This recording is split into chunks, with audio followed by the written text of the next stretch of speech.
Hi viewers, welcome to our channel. ప్రస్తుతం మనతో పాటు ఇమ్మంది రామారావు గారు సీనియర్ జర్నలిస్ట్ ఉన్నారు. వారితో ఒకసారి మాట్లాడారు.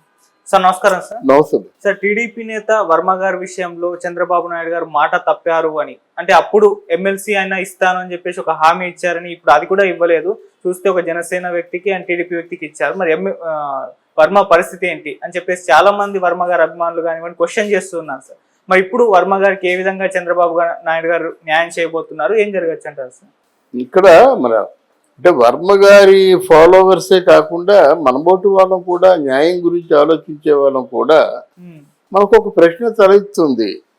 చంద్రబాబు నాయుడు అంతటి వాడు you will be the first MLC అని చెప్పినప్పుడు నమ్ముతాం మనం.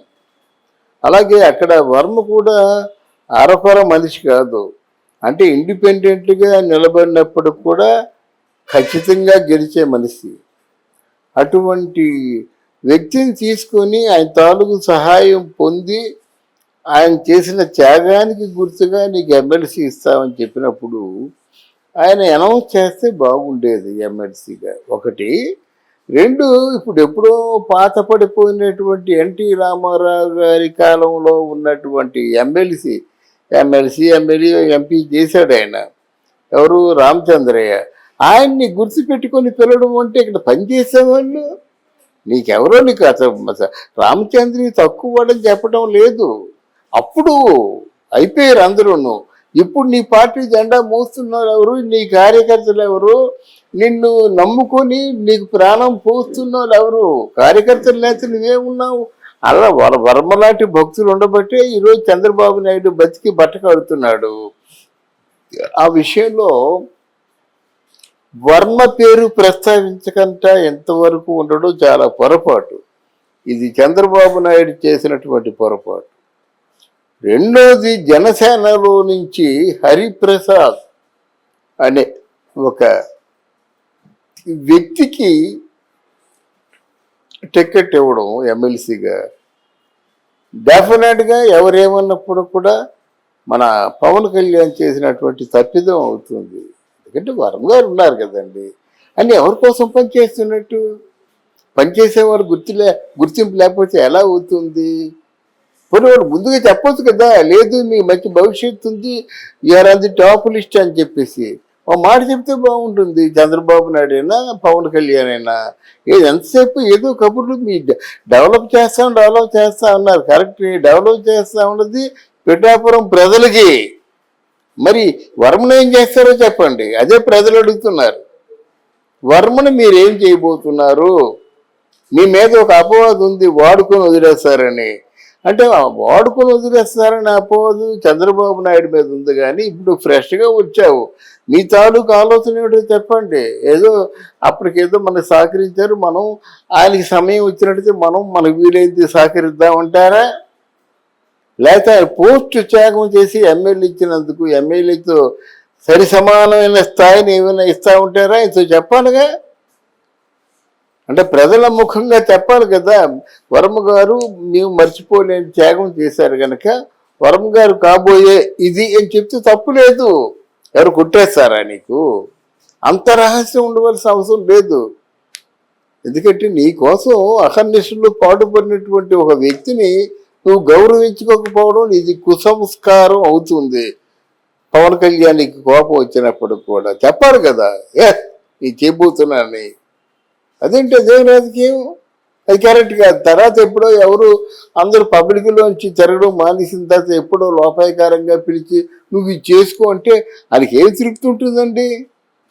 ఆయన పడిన కష్టానికి ఏదో ఇలా చేయబోతున్నాము. వర్మ గారిని మాత్రం డెఫినెట్గా మీ సేవలకి అంకితం చేస్తాము.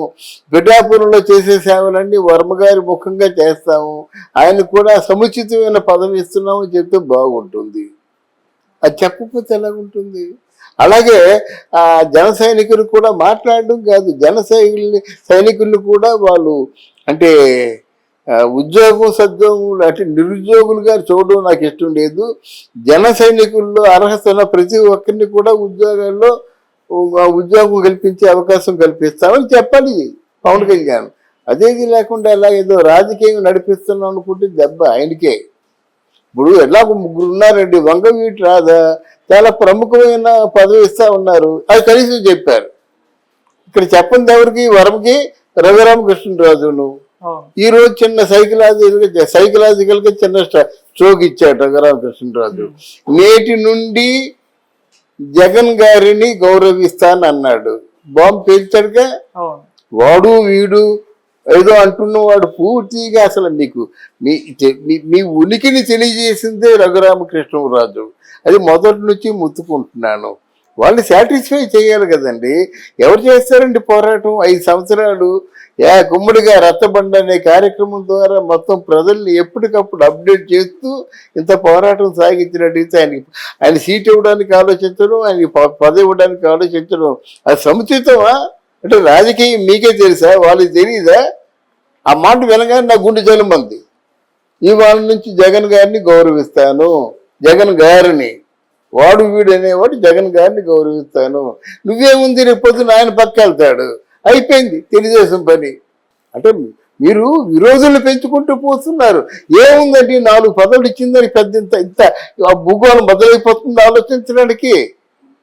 చంద్రబాబు నాయుడు గారికి కానీ పవన్ కళ్యాణ్కి కానీ ఇంతే కదా. వంగవీటి రాజా కష్టపడ్డాడు, రఘురామకృష్ణరాజు కష్టపడ్డాడు, వర్మ కష్టపడ్డాడు. ఇంకెవరు కష్టపడిన వాళ్ళకి ఏదో పదవులు ఇవ్వండి. మిగతా వాళ్ళకి ఎందుకు అప్లికేషన్లు, ఎందుకు పాత చుట్టారు కానీ కలుపుకోవడం దేనికి? So this is very bad. ఇప్పుడు ఏ పదవి ఇస్తారంటారు ఎవరికి? వర్మ గారికి. వర్మ గారికి డెఫినెట్ గా ఒక రాజ్యసభ అట్లీస్ట్ ఇవ్వాలండి. వాళ్ళ చేతుల్లో ఉన్నది అది కదా. అంటే వర్మ స్థాయిలో పదవి ఇవ్వాలంటే రాజ్యసభ ఇవ్వాల్సిందే. ఎందుకంటే అదైనా ముందుగా చెప్పినట్టు ఆయన సంతోషపడతాడు. ఆయనకు వర్గం ఉంది పిఠాపురంలో. ఏ పని చేయాలన్నా పిఠాపురంలో వర్మ గారే చేయాలి. ఒకవేళ నీకు ఆయన చాలా పెద్ద సంబరాలు ఏర్పాటు చేశారు. ఈ పవన్ కళ్యాణ్ తాలూకు మాటలకి, పిచ్చి మాటలకి, నా సంబరాలు వద్దు, సత్కారాలు వద్దు, పూలదండలు వద్దు అంటే ఎలాగొద్దండి? ఇప్పుడు ఆలయంకి వచ్చారండి, ఆలయ సంప్రదాయం ప్రకారంగా మెల్లో దండేస్తారు, షాలో కప్పుతారు, ఇవన్నీ ఉంటాయి కదా. నాకు షాలో వద్దు, దండ వద్దు, మీరు నా మంత్రాలు చదవద్దు, నేనే నమస్కారం పెడతానంటే అది అతి అవుతుంది నా దృష్టిలో. అర్థం ఎంజాయ్. అప్పుడు ఎందుకంటే సెలబ్రేషన్స్ ఎప్పుడు చేస్తారు? 10 రోజులుగా మనం కష్టపడ్డామండి, ప్రాజెక్ట్ చేసామండి, అది ఓకే అయిందండి, ఆ రోజు సెలబ్రేషన్ చేస్తారు.